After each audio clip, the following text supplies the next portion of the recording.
আসসালামু আলাইকুম। সবাই কেমন আছেন? আশা করছি সবাই ভালো আছেন। আমরাও আল্লাহর রহমতে ভালো আছি। নতুন আরেকটা ভিডিও নিয়ে হাজির হলাম। আশা করছি আপনাদের ভিডিওটা ভালো লাগবে। এই যে ছেলেরে পাঠাইছিলাম বাজারে, বাজার করতে যে ফল-টল কিছু নিয়ে আসো গা। আর ছোট মেয়ের তো জ্বর আসছে, জ্বরের জন্য নাপা নিয়ে আসলাম। আজকে ৩-৪ দিন যাবৎ জ্বর একটু হালকা, হালকা পাতলা জ্বর, ঠান্ডা জ্বর আরকি। এইজন্য ভাবলাম একটা নাপা নিয়ে আসো, নাপা দিয়া যদি সারে তো সারলো, আর নয়তো পরে ডাক্তার দেখাবো। এইজন্য ভাবলাম যে নাপা নিয়ে আসো। তারপরে তো এই যে আঙ্গুর ফল আনছে, ফলগুলি খুব সুন্দর হইছে। ফলগুলো তো বের করে নিলাম। তারপর মেয়ে বলতেছে আমারে তরমুজ কাইটটা দাও। আমি বলতেছি তোমার তো এমনি ঠান্ডা লাগছে, এখন তরমুজ খাইলে তো ঠান্ডা আরো বাড়বো। ও বলতেছে যে না কাইটটা দাও, আমি একটু খাবো। তারপর তো এই যে কাইটটা দিলাম। ও খাইতেছে, আমিও খাইয়ে নিলাম। মাশাআল্লাহ ভালোই, খুব মিষ্টি হইছে তরমুজটা। আর কি ছেলেরে দিয়ে এখন আমি টুকিটাকি ভালোই সব কিছু করাইতেছি, শিখাইতেছি। আমার তো ছেলে মানুষ নাই, নিজের কাজ নিজেই সব করতে হয়। এজন্য ছেলে এখন বড় হইছে, মেট্রিক পরীক্ষা দিতেছে। আপনারা সবাই দোয়া করবেন আমার ছেলের জন্য। তারপরে তো রান্নাঘরে গেলাম, ডিম ভাইজা নিতেছি। ডিম ভাজা দিয়ে এখন পানি ভাত খাবো। অনেকগুলি ভাত আছে, ভাতগুলি নষ্ট হয়ে যাবে, এজন্য আর অন্য কিছু নাস্তা করি নাই।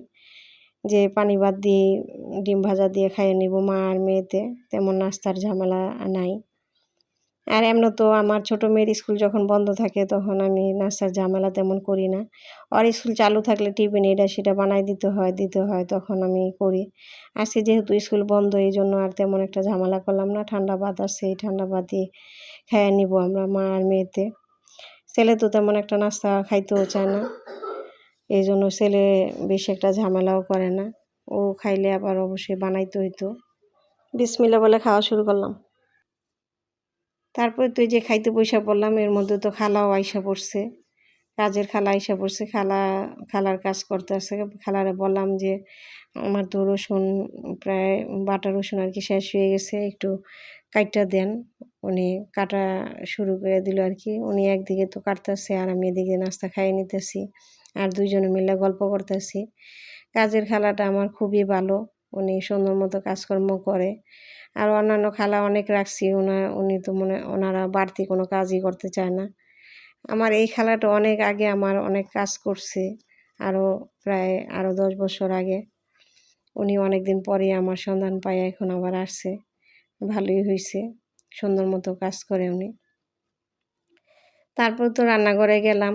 রান্নাঘরে যাওয়ার পরে যে মাছটা ভিজাই রাখতেছি, মাছটা ভিজাই ভাবতেছি যে অন্যান্য কাজ করব। মাছটা এতক্ষণে ভিজা হয়ে যাব, আমি ঘর-টর গুছাই নেব, বিছনা টিছনা ঝাড়া মোছা এগুলি সবই করে দেবো। পরে খালায় ঘর ঝাড়ু দিয়ে মুছা যাব। এই যে সাজনা আনছিলাম, সাজনাগুলি ঘরে থেকে তো শুকাই যেতেছে। ভাবলাম যে সাজনা দিয়ে আজকে আলু দিয়া সাজনা দিয়া তারপরে পাঙ্গাস মাছ রান্না করব।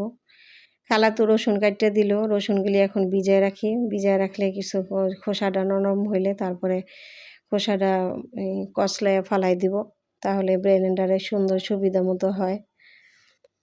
তারপর তো অনেকক্ষণ করার পর ভিজায় রাখলাম। ভিজায় রেখে মাছটা এদিকে সরতেছে। তারপরে আমি চলে গেলাম ঘরে, ঘর গুছাইতে। ঘরের কাজগুলি প্রায় হয়ে গেছে, ঘর গুছানো, অন্যান্য কাজ, ফার্নিচার মোছা এই সেই। এই সাফা তো বইসা রয়েছে এমরে নিয়া। খালা এদিকে তো ঘর ঝাড়ু দিতেছে, যে খালার ঘর ঝাড়ু প্রায় শেষ। আমি পরে রসুনটা ব্লেন্ডার করে নিতেছি। রসুন ব্লেন্ডার করে নিতেছি কারণ একসাথে অনেকগুলো, আমি অল্প করেই করি, অত বেশি একটা করি না। 1 সপ্তাহ বা 15 দিন যাতে যায়, বেশি দিন করে রাখলে আবার আমার ভালো লাগে না। তারপর তো ছেলের ঘরটাও গুছাই নিছি। ছেলে তো এতক্ষণ ছিল, এই জন্য আর ঘর গুছাইতে পারি নাই। তারপর ছেলে বের হয়ে যাওয়ার পরে ছেলের ঘরটা গুছাই নিলাম। এদিকে রসুন ব্লেন্ডার আমার হয়ে গেছে, ফ্রিজে রেখে দিলাম।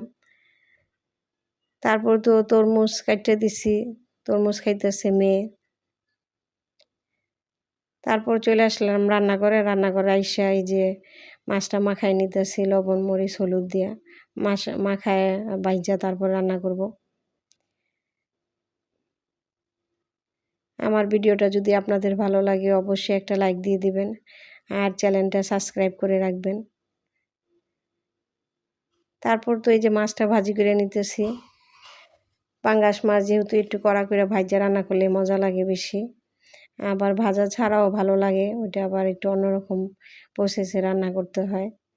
আজকে আমি একটু ভাজ্যেই রান্না করব, যেহেতু সাজনা দিয়ে রান্না করব। তারপর তো মাছ একদিকে ভাজা হইতেছে, আর এই চুলায় আমি মশলা কষাই নিতেছি। পেঁয়াজ তারপরে সব মশলা দিয়ে কষাই নিচ্ছি। কষায় আনার পরে আমি আলু আর এই যে সাজনা দিয়ে দিতেছি।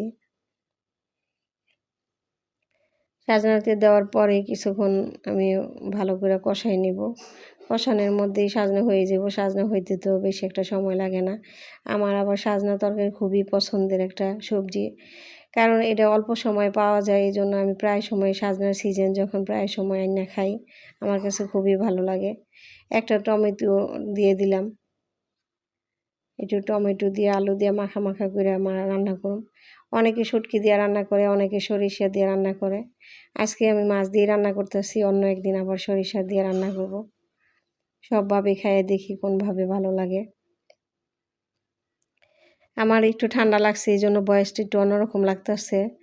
আপনারা কিছু মনে করবেন না, ক্ষমা সুন্দর দৃষ্টিতে দেখবেন। আর আমি আজকে থেকে রেগুলারই ভিডিও দেওয়ার চেষ্টা করব। আপনারা সবাই আমার চ্যানেলটা অবশ্যই